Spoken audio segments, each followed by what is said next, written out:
Osobný vlak železničnej spoločnosti Slovensko zo smeru Kúty, ktorý pokračuje smer Plavecký štvrtok, Zohor, Devínske jazero, Devínska Nová Ves, Bratislava Lamač, Bratislava Železná Studienka a Bratislava hlavná stanica. Pravidelný odchod 15 hodín 11 minút, príde na koľaj 2.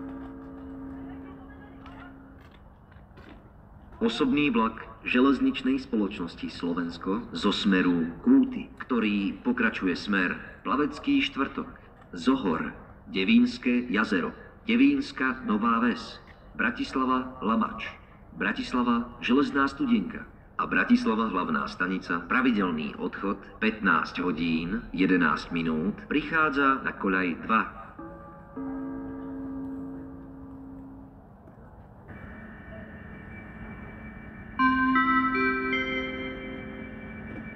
Osobný vlak linky S20 železničnej spoločnosti Slovensko, smer Plavecký štvrtok, Zohor, Devínske jazero, Devínska Nová Ves, Bratislava Lamač, Bratislava Železná Studienka a Bratislava hlavná stanica. Pravidelný odchod 15 hodín 11 minút, stojí na koľaji 2, pripravený na odchod.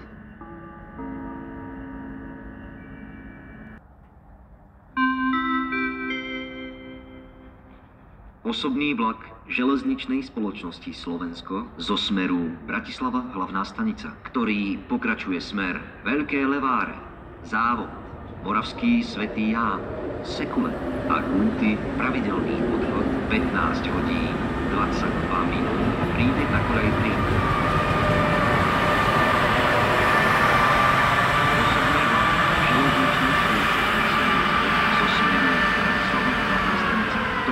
Pokračuje smer Veľké Leváre, Závod, Moravský Svätý Ján, Sekule a Kúty. Pravidelný odchod 15 hodín 22 minút, prichádza na koľaj 3.